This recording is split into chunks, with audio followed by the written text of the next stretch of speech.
കേരളത്തിലെ മതനിരപേക്ഷത തകർക്കാനായിട്ട് എല്ലാ കാലഘട്ടങ്ങളിലും ബി.ജെ.പി. സംഘപരിവാർ പ്രസ്ഥാനങ്ങൾ കൃത്യമായി ശ്രമിച്ചു വരാറുണ്ട്. അവരുടെ വർഗീയമായ അജണ്ടകൾ കൃത്യമായി നടപ്പിലാക്കി എടുക്കാൻ വലിയ തോതിലുള്ള ശ്രമങ്ങൾ നടത്തി വന്നിട്ടും കേരളത്തിൽ വലിയ തോതിൽ വിജയിച്ചിട്ടില്ല.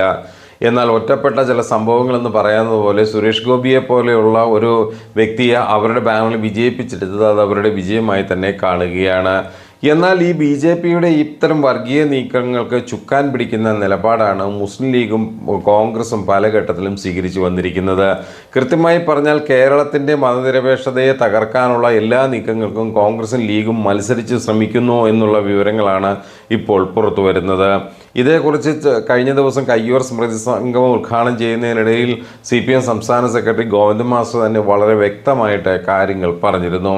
കേരളത്തിൻ്റെ ഇടതുപക്ഷ മനസ്സ് ഇല്ലാതാക്കാൻ വർഗീയ വലത് മാധ്യമങ്ങൾ ലോകത്തെവിടെയും ഇല്ലാത്ത രീതിയിൽ കേരളത്തിൽ പ്രചാരണം നടത്തുന്നുണ്ട്. ഇവരുടെ പിന്തുണ പാർലമെൻറ്റ് തെരഞ്ഞെടുപ്പിൽ UDF-നും BJP-ക്കും ലഭിച്ചിട്ടുണ്ട്. ഇവർ സർക്കാരിനും പുരോഗമനത്തിനുമെതിരായ ആശയ അടിത്തറ ഒരുക്കിയിട്ടുണ്ട്. സർക്കാരിൻ്റെ മുൻഗണന എന്തെന്ന് മുഖ്യമന്ത്രി വ്യക്തമായി തന്നെ പറഞ്ഞിട്ടുണ്ട്. എന്നാൽ ഈ പറയുന്ന കാര്യങ്ങളെല്ലാം തെറ്റിദ്ധരിപ്പിക്കുന്ന രീതിയിൽ പ്രചരിപ്പിക്കുവാൻ കോൺഗ്രസ് ലീഗ് കൂട്ടുകെട്ട് കൃത്യമായി ശ്രമിക്കുന്നു എന്നുള്ള വ്യക്തമായ വിവരങ്ങളാണ് ഇപ്പോൾ പുറത്തേക്ക് വരുന്നത്. അതായത് മുസ്ലിം ലീഗിൻ്റെയും കോൺഗ്രസിൻ്റെയും അതേ നയങ്ങൾ തന്നെ BJP-യും പിന്തുടരുന്നുണ്ട്. BJP-യുടെ അതേ നയങ്ങൾ തന്നെ കോൺഗ്രസും ലീഗും പിന്തുടരുന്നുണ്ട്. അതായത് ഒരു നുകത്തിൽ കെട്ടാൻ പറ്റുന്ന ഒരേ തരം കാളകളായി ഇവർ മാറിയിരിക്കുന്നു എന്നുള്ള കാര്യങ്ങളാണ് ഈ വർത്തമാന കാലഘട്ടത്തിൽ പുറത്തേക്ക് വന്നുകൊണ്ടിരിക്കുന്നത്. അതായത് സർക്കാർ പ്രയോറിറ്റി നൽകി നിശ്ചയിച്ചിട്ടുള്ള ക്ഷേമ പെൻഷൻ, കർഷക തൊഴിലാളി അങ്കണവാടി ആനുകൂല്യങ്ങൾ നൽകി തുടങ്ങിയിട്ടുണ്ട്. ഇവയെല്ലാം കാലോചിതമായി പരിഷ്കരിച്ച് സമയത്ത് നൽകുമെന്ന് ഉറപ്പും നൽകിയിട്ടുണ്ട്. കമ്മ്യൂണിസ്റ്റുകാർ മൂല്യച്യുതികൾക്കെതിരെ നിലകൊള്ളേണ്ട നിലപാട് വളരെ ശക്തമായി തന്നെ മുന്നോട്ട് കൊണ്ടുപോകണമെന്നും CPM സംസ്ഥാന സെക്രട്ടറി വ്യക്തമാക്കിയിരുന്നു. സാധാരണക്കാർക്ക് വേണ്ടിയല്ലാത്ത ഒരു കാര്യത്തിലും ഇടതുപക്ഷക്കാർ ബന്ധപ്പെടരുത്. ഒപ്പം നിന്ന് ജനങ്ങളെ രാഷ്ട്രീയവൽക്കരിക്കാനുള്ള ഇടപെടൽ ഉണ്ടാകണം. വരുന്ന തദ്ദേശ നിയമസഭാ തെരഞ്ഞെടുപ്പുകളിൽ ദിശാബോധത്തോടെയും തെറ്റിദ്ധരുത്തൽ നടപടികളിലൂടെയും ഇടതുപക്ഷം തിരിച്ചു വരുമെന്നും ഗോവിന്ദൻ മാസ്റ്റർ പറഞ്ഞിരുന്നു. എന്നാൽ ഈ ഘട്ടത്തിലെല്ലാം വളരെ വ്യക്തമായി മനസ്സിലാകുന്ന ഒരു കാര്യം, ഇടതുപക്ഷത്തിൻ്റെ ഇത്തരം മതേതര മുഖത്തെ വലിച്ചു കീറാനും പിച്ചിച്ചീന്താനുള്ള ഗൂഢമായ ശ്രമങ്ങളാണ് BJP-യുടെയും കോൺഗ്രസിൻ്റെയും ലീഗിൻ്റെയും ഭാഗത്ത് ഉണ്ടാകുന്നത് എന്നുള്ളത് വളരെ ഖേദകരമാണ്. ഓരോ ഘട്ടത്തിലും ഇവർ കൃത്യമായി പറഞ്ഞാൽ അവരുടെ അജണ്ടകൾ കൃത്യമായി നടപ്പിലാക്കുവാനുള്ള ബോധപൂർവമായ ശ്രമങ്ങളാണ് പല ഘട്ടത്തിലും ഈ ലീഗുകാരും കോൺഗ്രസ്സുകാരും ചേർന്ന് ചെയ്തു വരുന്നത്. അതായത് വർഗീയതയ്ക്ക് ഇവർ എതിരാണെന്ന് പറയുമ്പോൾ തന്നെ വർഗീയതയെ കെട്ടിപ്പിടിച്ചുകൊണ്ടുള്ള ഒരു മുന്നോട്ട് പോക്കാണ് കോൺഗ്രസും ലീഗും നടത്തി വരുന്നത്. അത് പല സമയത്തും BJP-യുടെ വർഗീയതയേക്കാൾ കൂടുതൽ മുഴച്ചു നിൽക്കുന്ന കാഴ്ചയായും പല ഘട്ടത്തിലും നമുക്ക് കാണാൻ സാധിക്കുന്നുണ്ട്.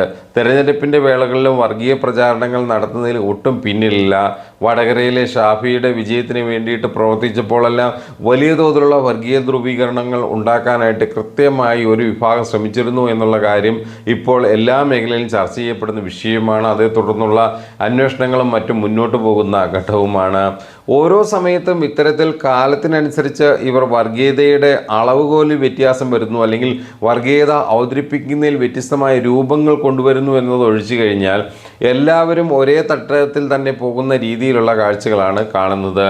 പരസ്യമായ രീതിയിൽ BJP വർഗീയത പറയുമ്പോൾ ഒരു ഘട്ടത്തിൽ ഇവരെല്ലാം കോൺഗ്രസും ലീഗും എല്ലാം ഇതൊരു അല്പം ഒതുക്കി വെച്ചിട്ടായിരുന്നു പറഞ്ഞിരുന്നെങ്കിൽ ഈ കഴിഞ്ഞ ലോക്സഭാ തെരഞ്ഞെടുപ്പ് മുതൽ ഇവർ BJP-യെയും കടത്തിവെട്ടുന്ന രീതിയിലുള്ള വർഗീയ പ്രചാരണങ്ങളാണ് കോൺഗ്രസും ലീഗും കേരളത്തിൽ നടത്തി വരുന്നത്. ഇതിനാകട്ടെ കൃത്യമായി പറഞ്ഞാൽ കുഞ്ഞാലിക്കുട്ടിയും ഈ പറയുന്ന KPC പ്രസിഡന്റ് സുധാകരനും VD സതീശനും അടക്കം മത്സരിച്ച് മുന്നോട്ട് പോകുന്ന കാഴ്ചയാണ് നമ്മൾ കാണുന്നത്. ഏതായാലും കേരളത്തിൻ്റെ മതേതര ബോധത്തെ തകർക്കാനുള്ള ഏത് നീക്കത്തെയും കേരളത്തിലെ വർത്തമാന ജനത ചെറുത്തു തോൽപ്പിക്കും എന്നുള്ള കാര്യത്തിൽ യാതൊരുവിധ തർക്കവുമില്ല. എത്ര വർഗീയത പ്രചരിപ്പിച്ച് വോട്ട് പിടിക്കാൻ ശ്രമിച്ചാലും കേരളത്തിലെ പ്രബുദ്ധരായ ജനങ്ങൾ ഇത് തിരിച്ചറിയുമെന്നും ഇതിന് കൃത്യമായ തിരിച്ചടി നൽകുമെന്നും കോൺഗ്രസ് ലീഗ് നേതാക്കൾ മനസ്സിലാക്കണമെന്ന് മാത്രമാണ് ഈ ഘട്ടത്തിൽ ഓർമ്മിപ്പിക്കാനുള്ളത്.